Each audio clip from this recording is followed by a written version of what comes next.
Yo, what up guys, it's Mr.BigRuss here, back with 2009 Clips. Today we have a pilot episode for you guys watching. It's the first one in the series. Like I say, it's only a pilot, so depending on how this goes, we'll see if any future episodes can be made. Basically what we're doing is the latest news in the gaming world.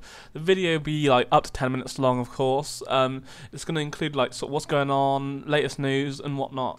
So after you finish watching the video, guys, we'd really appreciate it if you could give us some feedback on if you like it, if you want this to continue, also what you want to be in the video frame, sort of like, obviously we're going to be using some sort of footage of what we're talking about, but what do you want to see? Would you rather it's just me actually speaking in front of the camera or whatnot? So after the video, if you could leave some comments and whatnot and give us a bit of feedback, that'd be cool. So let's get this thing rolling. It's Tuesday, 24th of August 2010, guys, and our main story for you is that Halo Reach, not due to be launched until the 14th of September, has appeared on file sharing sites such as the Pirate Bay. So interested to see if this was actually true. I checked it out on Pirate Bay and there is a copy of Halo Reach on there. It's currently being downloaded by 594 people, so the news is certainly spread around. I'm not sure what actions Microsoft will take. Obviously, I'm sure they'll probably try and get it off the sharing site, so I expect there are a lot more than just the Pirate Bay who've currently hosting it. The reason this could be that it was suggested that the leak occurred after the game was made available to selected viewers and journalists via Microsoft's online Xbox store. So they're currently investigating the leak. It has been said that people have downloaded the game. Obviously, like I said, there are almost 600 people downloading it at the moment. I expect a lot more people will find out about this and start to download it. That videos have been posted online onto YouTube of the actual sort of gameplay of it. And this isn't the first time that Halo has been breached on the file sharing sites. In 2004, Halo 2 was also uploaded onto the internet before the game was released. But I would like to warn you guys, if any of you have downloaded it or think about downloading it onto your Xbox, Microsoft do take a very dim view onto illegal gaming. In 2009, they were banning people's consoles from going on to Xbox Live again. I'm not sure how they do it, but they do have ways of doing it, so be warned. So yeah, that's our top story for today. And now we're going to bring you some more news stories. So our next story, we have cheating gamers face online ban. Basically what's happened is Rockstar, the makers of Grand Theft Auto and the recently released American Wild West game Red Dead Redemption, which has sold millions of copies around the world, many of them in the United Kingdom, have decided that people hacking the game to gain higher XP or experience points will be permanently banned or banned for a certain stage of time on their consoles. I assume this applies for both the Xbox 360 and the PS3, but this is a big announcement by Rockstar. They have said that people who have cheated on their accounts to gain the higher XP have 7 days to delete them, or they will face Rockstar's ban.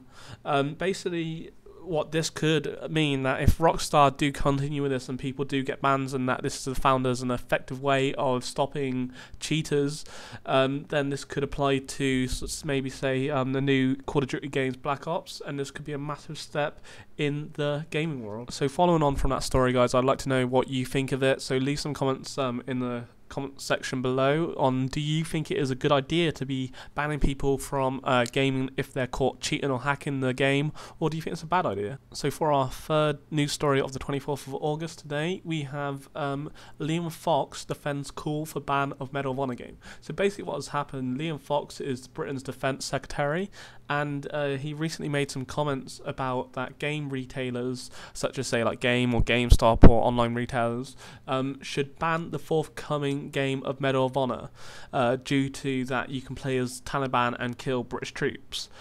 Basically, so this doesn't mean that the game is actually being banned, guys. This is all this has happened is that this chap has said that he wants shops to not to sell the game, basically.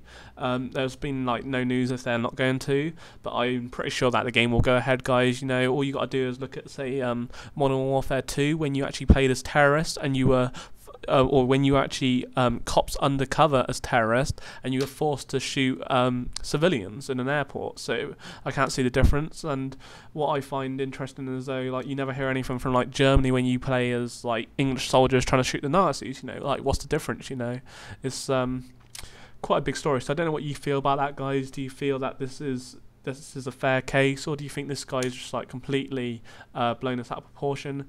Obviously, something like this did come account in when Killzone 2 was released.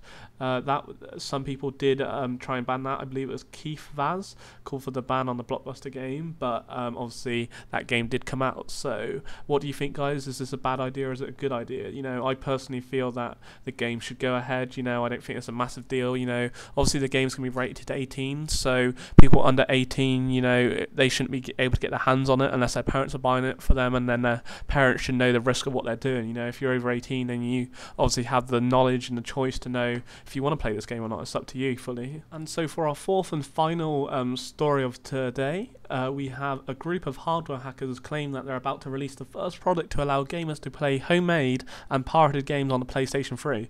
So obviously the PS3 came out quite a while ago now, I think maybe 3 years ago. You know, it hasn't been hacked since. It might be longer than 3 years ago, I'm not sure, guys. But the Xbox obviously did get hacked, and obviously the Nintendo DS got hacked. With the Nintendo DS, you were able to buy this sort of like a memory stick, which you could put in the DS, where you could like sort of download pirated games or even put your own games on there.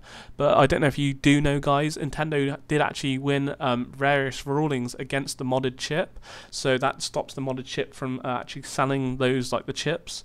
So basically that means is that Nintendo won and is stop pirated games on the console, as far as I know, unless people already have, or if people already had the modded chips, I'm assuming they're still in use. It's not like the Nintendo's got some special like system in place that stops them. It's just stopped the distributors from selling the chip.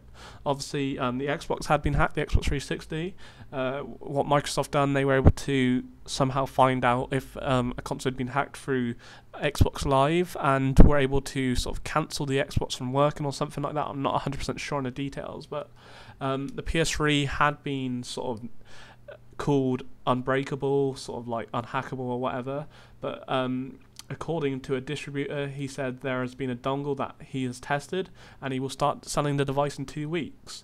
So is this a good thing, guys? You know, obviously it's going to allow people to put homemade games on there, which obviously is quite nice for any game people who make like homemade games. But obviously it's then going to open a new world up to pirated games. So this what could like sort of start to ruin the gaming industry, and depending on how many people do it, it may force the prices of games up. So I don't know what you feel, guys. Is it a good thing that the PS3 has been hacked, or is it a bad thing that it's been hacked? So I say leave your comments below. This is the last story I had today, guys. There are a couple more floating about, but I say this is only a pilot episode. So if you like it, guys, thumbs it up or whatever you want to do. And please like give me a bit of feedback, and I'll see what I can do if we do a next one, what you want to be improved or whatnot. Also, don't forget to check our website out, www.2009eclipse.co.uk. Pretty simple. I'll post it in the description box. On there, you'll be able to find our latest videos, latest news, like stuff like we covered today. We post all the links on there, what we're up to, and like I say, latest videos like our recently made tactical nuke videos we're doing. So yeah, check that out, guys. That'd be cool. So yeah, thanks for watching. This is Mr. BigRuss with 2009 Eclipse. I hope you enjoyed, and goodbye.